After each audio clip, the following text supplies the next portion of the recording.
தோழமைகள் அனைவருக்கும் என்னுடைய வணக்கத்தை தெரிவித்துக் கொள்கிறேன். நான் உங்கள் தோழி நாகசித்ரா.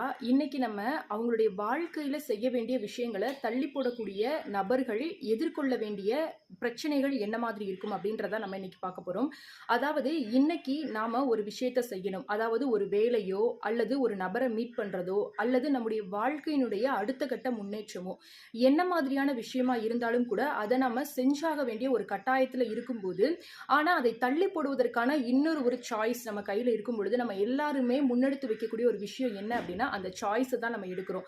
இந்த விஷயத்தை நான் இன்னைக்கு செய்யலைனா கூட என்னால பின்னாடி செஞ்சுக்க முடியும் அப்படின்ற ஒரு தாட் நம்மகிட்ட அதிக அளவுல இருக்கு. ஆனா நாம புரிந்து கொள்ள வேண்டிய ஒரு விஷயம் என்ன அப்படின்னு பார்த்துட்டீங்கன்னா, நிறைய ரிசர்ச்லயும் சொல்லப்படுற விஷயம், நீங்க இன்னைக்கு தள்ளி போடக்கூடிய விஷயத்த நீங்க நாளைக்கு செய்யும் பொழுது இன்னைக்கு செய்யக்கூடிய அந்த ஒரு வேலை பழுவானது 2 மடங்காக உங்களுடைய மனதாலும் உங்களுடைய மூளையாலும் உணர்ந்து கொள்ளப்படும் அப்படின்னு சொல்லப்படுது.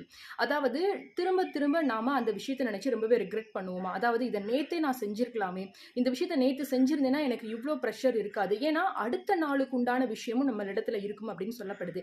அதனால உங்களுடைய வாழ்க்கையில ஒரு விஷயத்தை நீங்க தள்ளி வைக்கிறீங்க, ஒரு செயல்பாடை எதிர்காலத்தை நோக்கி வைக்கிறீங்க, அல்லது உங்களுடைய வாழ்க்கையினுடைய திட்டங்களை நீங்க தீட்டுறதுல சில விதமான பின்னோக்கான விஷயங்களை நீங்க மேற்கொள்றீங்க அப்படின்னா நீங்க கவனத்துல கொள்ள வேண்டிய விஷயம், நீங்க பின்னோக்கி செல்லக்கூடிய, நீங்க பின்னாக பார்த்து கொள்ளலாம் அப்படின்னு சொல்லிட்டு பின்னாக வைக்கக்கூடிய எல்லா விஷயங்கள்லையும் நீங்க முன்னோக்கி செல்ல முடிவெடுக்கும் பொழுது பின்னூசிய போன்ற நிறைய விதமான பின் விளைவுகளை நீங்க சந்திக்க வேண்டியது இருக்கும் அப்படின்ற விஷயத்த மறக்காதீங்க.